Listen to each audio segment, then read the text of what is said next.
matin, bienvenue. Bon Merci, matin. bon matin à vous, Alice. Caribou. Merci. Par ici. Comment allez-vous? Ça va bien, JP? Ah, ça fait plaisir de vous voir. Le plaisir est partagé. Ouais. Pour la première fois dans cette émission, dans Bon Matin, vous avez envie de dire quelque chose de gentil aux téléspectateurs? C'est vraiment un bon espace, très bel espace. Et je vois une très belle cuisine de l'autre côté. Ah, ça. Très bonnes odeurs et c'est vraiment un bon matin. Merci beaucoup.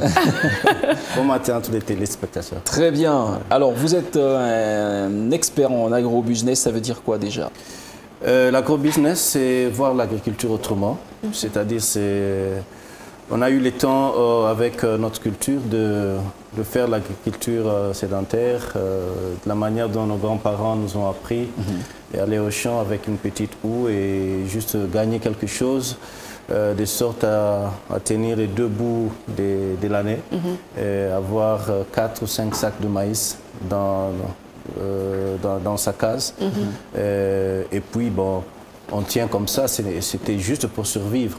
Mais l'agrobusiness aujourd'hui est une nouvelle perception où on voit une agriculture non pas seulement d'autosuffisance pour la famille, mais aussi qui va s'ouvrir au reste du monde. C'est-à-dire, on fait de l'agriculture pour faire de l'argent, pour envoyer les enfants à l'école, pour investir dans les autres domaines, pour acheter un véhicule, pourquoi pas, construire une maison. Et voilà, c'est ça. On fait de l'agriculture aujourd'hui pour gagner et pour se retrouver. Ah oui, mais Voilà. tout de suite envie, c'est étonnant d'entendre ça. Est-ce que c'est possible dans ce pays de faire le business par l'agriculture? Écoutez, le temps que j'ai passé dans ce secteur et l'expérience que j'ai vite compris que un des secteurs les plus fructueux aujourd'hui, c'est l'agriculture. Vous allez comprendre que, de par le monde, les grands chefs d'État, ils sont des grands fermiers aussi. Ce sont des grands fermiers. Et même dans notre pays, un des secrets que nos politiciens nous cachent, n'ont jamais mis sur la place publique, c'est qu'ils ont des fermes. Ah oui, oui. Aucun politicien qui se respecte ici en RDC ne peut être là sans ferme.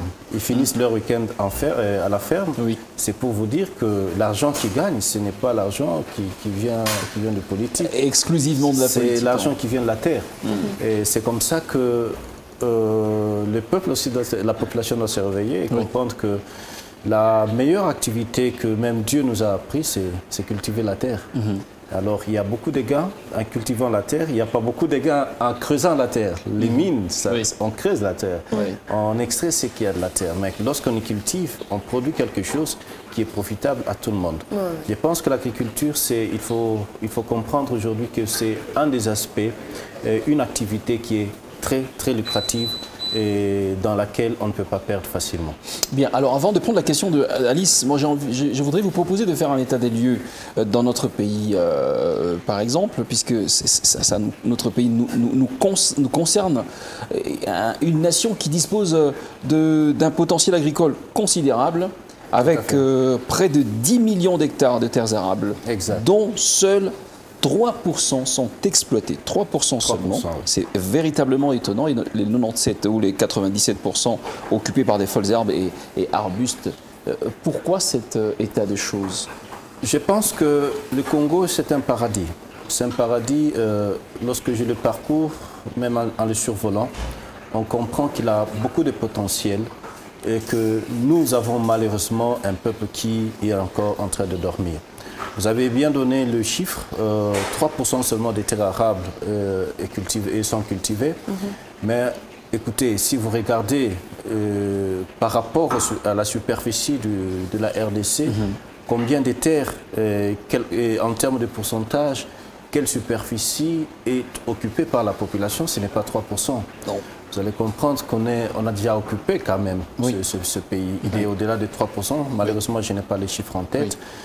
Mais cependant, si on doit cultiver 3% pour autant de pourcentages occupés par la population, vous voyez comment est-ce qu'aujourd'hui nous dépendons encore de l'extérieur pour ce qui concerne l'alimentation de cette même population qui occupe nos villes, qui occupent nos insignifiant, un paradoxe. Insignifiant. Et par conséquent, nous devons tout amener, tout importer de l'extérieur, de la Zambie, de l'Afrique du Sud, de la Tanzanie, et même, ce qui est étonnant, du Brésil, de l'Argentine, de la Chine. On prend des tilapies en Chine. Vous comprenez que c'est vraiment catastrophique. Un peuple qui est sur une terre vraiment qui a été visité par Dieu et béni, où on a tout déversé, mais qui malheureusement est en train de dormir. Alice.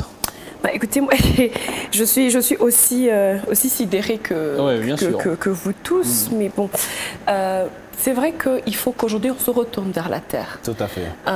On sait par définition et par ce qu'on apprend dans les informations que les gouvernements dans d'autres pays facilitent le marché des agriculteurs.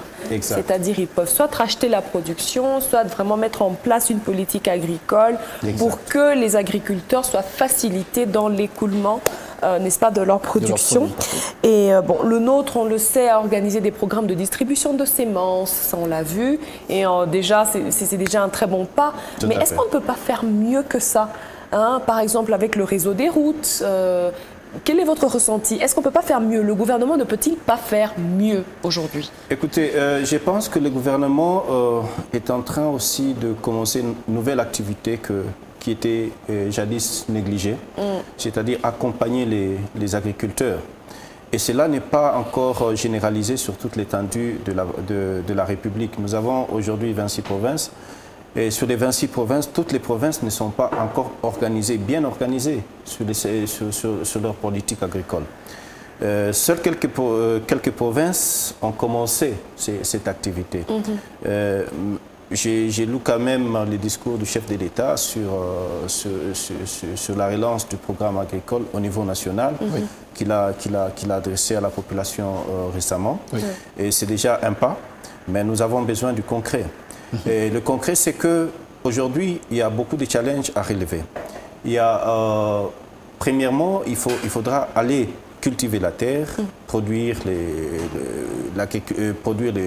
produits de base. Ça peut être les maïs, ça peut être les riz, ça peut être les bananes, ça peut être toutes ces choses, les soja, les haricots, les arachides. Ça dépend d'un espace à un autre. Mais cependant, le gouvernement doit accompagner. Une des premières politiques, une des premières stratégies, c'est que le gouvernement doit être à mesure d'accompagner cette population. L'agriculture, c'est un secteur aussi qui exige beaucoup de moyens, beaucoup d'argent. Ce n'est pas quelqu'un qui peut se réveiller comme ça et dire que voilà, je vais me lancer en agriculture. Mais il doit acheter la sémence, il doit acheter les engrais, il doit avoir une terre. Donc ça ne suffit pas pour moi aujourd'hui de prendre peut-être ce que je mange et après de l'utiliser comme sémence? Non, c'est là que je reviens sur mon introduction. C'est une agriculture que le grand-père nous a appris, un grain de maïs, vous prenez, vous mettez au sol et ça produit. Mais ça produit pour vous-même, ça ne va pas produire. C'est de l'agriculture vivrière. Mais si jamais on veut aller à un niveau industriel, il faut investir. Il faut investir. Il faut de la bonne sémence. Il y a des sémences qui sont améliorées aujourd'hui, qui peuvent vous donner autant de tonnage par hectare. Il y a des fertilisants à appliquer parce que la terre subit des amendements. Il faudra redéfinir la terre en lui apportant l'élément qu'il a perdu. Il y a le travail sur la terre qui exige aussi certaines exigences, notamment le labour, l'herçage. Vous voyez, ça demande un peu de moyens. L'acquisition des terres aussi, qui n'est pas aussi facile. Aujourd'hui, les structures minières, je ne m'attaque pas à ces structures, mais ce qui est vrai, c'est que les structures minières se sont appropriées des concessions, des parts un peu partout sur la République, d'où la population est délaissée par elle-même. Vous voyez, ce sont différentes réalités sur lesquelles le gouvernement devra se pencher afin de relever le défi. L'agriculture doit être une priorité des priorités. J'ai survolé certains pays, en Afrique d'ailleurs, des pays qui nous entourent, dont je ne vais pas citer le nom. Et même la semaine passée, j'ai survolé un pays et j'ai vu que c'est un petit pays. Non, parlez-nous de ce pays-là, il n'y a pas de problème. C'est un petit pays, mais tout est vert. Tout est vert. Ah oui. Tout est vert. Et j'ai dit à la personne qui était à mes côtés, écoutez, je préfère quand je mourrai, comme dans le terre ici, je servirai au moins des fertilisants pour cette terre. Écoutez, quelle parce passion. que c'est tellement beau, et tout est vert, il n'y a aucun espace qui est inoccupé et tous les espaces en survolant étaient verts et bien cultivés. Mais moi, j'aimerais rebondir sur quelque chose que vous avez dit. Vous avez parlé de sémences améliorées. Est-ce que les sémences améliorées ne sont pas nocives pour nous? À un moment, nous avons parlé des organismes génétiquement modifiés sur ce plateau, on en a parlé. Est-ce que ce n'est pas dangereux aujourd'hui d'avoir une sémence améliorée? Ou même des fertilisants qui, après, on nous recommande de bien nettoyer les légumes, les fruits après, à cause soit des fertilisants, soit des pesticides. Donc, dites-nous un peu. En fait, c'est ça la grande crainte que la population affiche aujourd'hui. En parlant des semences améliorées, ce sont les mêmes semences que nous avons qui ont été croisées. Et pour trouver une race améliorée, on n'a rien modifié sur les plans génétiques. Sur le plan génétique, c'est pas modifié. Oui, c'est pas modifié. La RDC n'autorise pas les OGM sur son territoire. Très bien. Ah oui. N'autorise pas. Par conséquent, les semences qui viennent, par exemple, de la Zambie, et même la Zambie elle-même n'autorise pas des OGM sur son territoire. Les semences qui viennent de la Zambie, qui sont produites, ce sont des semences qui ont été croisées. On prend la sémence X et la sémence Y de maïs, on les met ensemble, on voit comment ça va se comporter par la pollinisation, il y a des techniques là-dessus. Et avec ça, on trouve une sémence qui est améliorée, qui pourra donner les meilleurs résultats. Voilà. Et par rapport aux pesticides et aux fertilisants, les fertilisants, ils viennent ajouter à la terre ce qu'elle a perdu. Par exemple, les nitrogènes, l'azote, le phosphore, toutes ces choses, ce sont des choses qu'on retire sur la terre et qui ont été perdues. Quand on voit un sac de NPK, on vient rajouter à la terre ce qu'on a perdu. Très bien. Et pour finir, pour ce qui concerne les pesticides ne viennent pas toucher à la composition. À la composition. C'est dans le sol, ça tue l'herbe par exemple, une herbicide tue l'herbe, mais ça n'a rien à faire avec le maïs qui va être produit, qui sera à la tige. D'accord. Alors, Monsieur Guy, on va peut-être finir notre entretien. On aurait bien voulu avoir plus de temps pour en parler parce que il y a énormément de choses à découvrir et à s'informer là-dessus, mais durant cette période, voilà, on s'attend à la tombée de la pluie. Je ne sais pas s'il faut dire par rapport à la saison culturelle, est-ce qu'elle tarde à venir? Sommes-nous exactement à quelle période de la saison culturelle pour le moment, pour les petits et les grands planteurs? La saison culturelle, on est en train de la commencer. La culture principale ici au Katanga, dans la province du Haut-Katanga ou bien dans le pays en général, c'est la culture de maïs. Avec le pluie, tous les fermiers sont mobilisés pour produire le maïs qui est notre aliment de base. C'est maintenant là, avec les premières pluies qu'on a eues qui ont annoncé la saison, c'est maintenant là que nous devons déjà nous mettre à pied d'œuvre pour pouvoir prendre à possession les semences, les fertilisants et autres, et aussi apprêter le sol, de sorte qu'avec le mois de novembre qui va s'annoncer dans les quelques semaines, les premières pluies du mois de novembre, c'est déjà pour bientôt, que l'agriculteur soit à mesure de mettre sa semence à terre et n'est pas entrer dans un retard qui va lui causer beaucoup de dégâts après. Voilà. La dernière question que moi je pourrais avoir pour vous, c'est, vous connaissez l'AGOA, African Growth Opportunity Act? Exactement. Dans lequel nous n'étions plus. Et finalement, en 2020, on est revenu dedans. Tout à fait. Et ça nous permet, en fait, d'exporter, n'est-ce pas, nos produits vers les États-Unis. Est-ce que l'agriculteur congolais, aujourd'hui, peut considérer que ça peut être une très bonne opportunité pour lui, ayant une terre qui est bien fertile et qui peut produire des produits qui sont bio? Tout le monde est dans le bio aujourd'hui. Est-ce que l'agriculteur congolais peut viser, aujourd'hui, d'exporter ses produits vers les États-Unis? Oui, rien n'est impossible pour l'agriculteur congolais d'exporter. Mais pour donner à l'autre, il faut d'abord garder pour soi-même. C'est ça. Sinon, moi, j'allais dire à moyen terme, pas à court terme, mais peut-être à moyen terme. À moyen terme, avec le réveil qu'il y a sur le secteur agricole, vous avez constaté avec moi que sur les plans alimentaires, par exemple, le prix du sac de maïs a été maîtrisé durant les 2 dernières années. Cela montre à suffisance que nous avons produit suffisamment de maïs et nous en avons en réserve. Coup de chapeau au gouvernement provincial qui est en train de faire ce travail. Et ce que nous encourageons, c'est que cet élan continue et aller sur les autres aspects. Il n'y a pas que les maïs, il y a les autres produits qui peuvent aussi être générés par l'agriculteur. Mais cependant, il faudra un encadrement, nous insistons, il faudra un encadrement. Il y a autant de choses qu'on peut exporter, mais tant qu'on ne produit pas assez, on ne peut pas aussi exporter. C'est ça, très bien. Bien, on va. Est-ce qu'il y a des commentaires rapidement, s'il vous plaît, avant de passer à autre chose, avant de laisser notre invité repartir? Y a-t-il de commentaires à ce sujet? Parce qu'on a parlé de ça dans la rubrique Qu'en pensez-vous?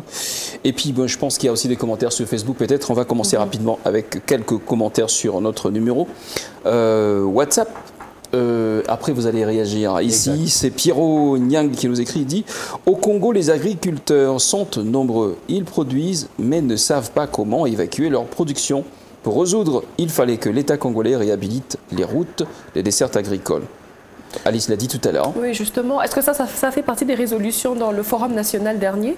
Oui, le Congo profond connaît un problème. Oui. C'est comment acheminer. Par exemple, vous êtes à Nyunzu, vous êtes à Kabalo, et vous produisez votre maïs, ou on produit les maïs sans beaucoup d'efforts. Mais comment est-ce que vous allez amener? La SNCC n'a pas encore réhabilité toutes ces voies, et même on n'a pas tous les moyens nécessaires. Et les routes ne sont pas encore réhabilitées.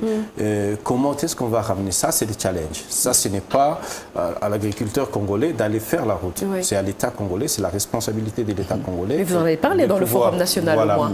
De pouvoir regarder comment est-ce que les routes devront être réaménagées. C'est une urgence. Vous voyez, on a autant de forums, mais lorsqu'on ne passe pas à la concrétisation de ce qu'on s'est dit, il y a c'est la un pêche. C'est la Alors, il pêche. faudra qu'on dise quelque chose et qu'on passe à la réalisation. Très bien. Et ce n'est pas les moyens qui manquent aujourd'hui à l'État congolais pour faire les routes des dessertes agricoles. C'est juste des engins qu'on peut lancer et puis les moyens sont toujours mobilisables. Les impôts sont payés avec l'état des droits que nous avons. On mobilise les efforts, les impôts sont payés, les taxes sont payées. Je pense que les taxes qui ont un caractère compensatoire peuvent aussi couvrir la réhabilitation des routes. C'est vraiment très important. C'est exact. Alors, Pierrot poursuit en disant: dans les milieux urbains, c'est là qu'il y a des paresseux qui ne veulent pas toucher la terre. L'agriculture est le meilleur métier et noble. Ça respecte l'environnement. Oui, je peux répondre très rapidement à cette question en prenant un exemple de notre pays voisin, la Zambie. Oui. On est enseignant le matin, on est enseignant du lundi à vendredi, mais les samedis, un Zambien, il prend ça où? Il est policier sur la route, policier de roulage, mais il a un jour off en semaine, il prend ça où? Et chaque ménage, chaque famille a au moins 1 hectare. Ce qui fait qu'aujourd'hui, sur les plans de la production agricole en Zambie, ce ne sont pas les grands fermiers qui produisent, c'est les différents ménages qui produisent et qui font que l'économie zambienne, aujourd'hui, ça peut avoir une dépendance. Même si les pluies arrêtées aujourd'hui en Zambie, ces gens-là peuvent survivre pour 4-5 ans sans produire du maïs. Parce que leur food reserve est suffisamment alimentée. D'accord. Alors, monsieur Guy, je vais lire rapidement tous les messages et puis vous laisser donner un dernier commentaire. Aujourd'hui, l'État congolais a oublié totalement l'agriculture et pourtant, c'est la base et le fondement du bien-être du pays. Imaginons la RDC avec ce que l'on a comme terres arables. Nous sommes incapables de nous suffire sur l'agriculture. Un autre message, salut, juste donner mon humble avis, les Congolais doivent nécessairement se donner à l'investissement dans l'agriculture car généralement lorsqu'un peuple arrive à se suffire sur un angle alimentaire, ce dernier arrivera aussi tôt à se développer sur plusieurs autres angles et aussi c'est à notre gouvernement, c'est-à-dire l'État congolais, de mettre sa main pour booster l'agriculture ou l'agriculteur à plus investir. Le taux dernier peut-être. Bon matin à vous, c'est Fuego. Merci Fuego. L'agriculture, pour gagner, ça tue beaucoup de gens aujourd'hui, surtout ici chez nous. La Zambie a opté pour une politique de gagner beaucoup dans notre pays et pour ce faire, elle fait recours à des produits chimiques qui accélèrent l'accroissement des aliments que nous payons, c'est-à-dire que nous payons en Zambie, que nous importons. Il y a de conséquences très fâcheuses, vous l'avez dit, très fâcheuses et chose grave, même nos frères congolais commencent à le faire, mais même localement. Et même le bio, c'est de l'arnaque. Votre réaction ? Écoutez, je vais commencer par la dernière question. Je comprends bien son inquiétude. Les conséquences ne sont pas fâcheuses. Écoutez, on a parlé de cette croissance démographique. notamment, je vais prendre les cas les plus concrets, les Haut-Katanga. Oui. Vous voyez à quel niveau il y a une croissance sur le plan démographique. Mais on doit Alice, tu avais envie de parler de l'exode rural. Oui, l'exode rural, j'en parlais justement. Voilà. Est-ce que ce n'est pas aussi une des causes qui fait que tout le monde veut se retrouver en ville et plus personne n'est dans les zones rurales? Oui, survoler cette ville de Lubumbashi, regardez autant de maisons que nous avons. Il y a autant d'étapes à 18h, il y a autant de boules de foufou qu'on doit, à doit midi, partager. 13h. À midi, 13h et le soir, les papas, quand ils rentrent, il va se concentrer sur sa boule de foufou. Alors, on doit nourrir ces gens-là. Oui. Ce n'est pas avec l'agriculture sédentaire que nous allons arriver. En tout cas, pas du tout. Voilà. Ça sera tout à fait impossible. Je comprends bien la crainte de notre téléspectateur, mais je peux les rassurer que les produits que nous venons apporter au sol, ce ne sont pas des produits qui viennent modifier le sol, ce sont des produits qui viennent rajouter. Lorsque vous regardez les NPK, et il y a du phosphore, il y a du potassium, il y a du nitrogène. Ce sont des produits qu'on retrouve dans le sol, qu'on vient retourner dans le sol. Et ce sont des oligo-éléments qui après remontent dans la nourriture dont nous avons besoin. Tout à fait. Et il n'y a aucun risque par rapport à la santé humaine. Et pour preuve, on mange ces foufous tous les jours, on ne développe pas de cancer. Voilà. Et les pesticides qu'on utilise, ça dépend de comment vous utilisez les pesticides. Je vois de l'autre côté, à la cuisine, il y a de légumes. Mais lorsque vous appliquez, il y a des insecticides, par exemple, qui sont à large et à court spectre. Lorsque vous appliquez un insecticide à large spectre, l'ingrédient actif prendra 21 jours à 27 jours avant de mourir, et vous enlevez ces choux-fleurs du jardin et vous l'amenez à la cuisine, c'est un danger pour votre santé. Mais lorsque vous avez l'information, vous allez appliquer ces pesticides et vous n'allez pas enlever ces choux. C'est comme ça qu'il est recommandé d'acheter les légumes comme on achète les médicaments en pharmacie. Et même les légumes, on doit les acheter dans des endroits qui sont bien spécifiques. Voilà, les supermarchés, ils respectent les normes. Et les marchands, ceux qui vendent dans le marché doivent avoir l'information que lorsque je vends ces légumes, quelle est la dernière date où on a appliqué les pesticides pour que je ne mette pas la population en danger. Et même la conscience de l'agriculteur doit être en éveil, de sorte à ne pas exposer les consommateurs. C'est ça. Voilà.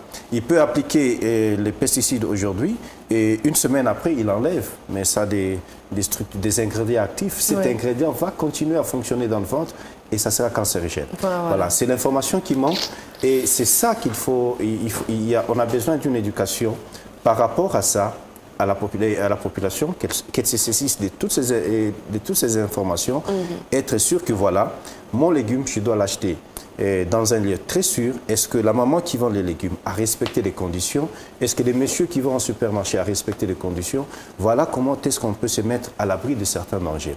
Sinon, mal utilisé, le pesticide est un danger pour la population, mais bien utilisé, ça ne représente aucun danger. Parfait. Et je considère ça comme... On a appris quelque chose. Dernier mot, il y a quand même quelqu'un de l'agronomie qui a... Ça, on va les lire simplement parce qu'on n'a plus de temps. Il dit, sinon, il va se fâcher contre nous. Bonjour, c'est Denis, étudiant à la faculté de sciences agronomiques. D'après moi, les Congolais s'intéressent surtout aux minerais. Il faut sensibiliser la population d'aller cultiver. Il n'y a pas d'organisation dans notre pays. Bon, son point de vue. Hein, son point de vue. Exact. Et nous, on vous remercie. Merci beaucoup. Vous remercie infiniment, M. J. Mutombo. Merci à vous. Expert en agroalimentaire. On vous laisse partir. Merci beaucoup. Très bonne suite de la journée. À très bientôt. Merci beaucoup.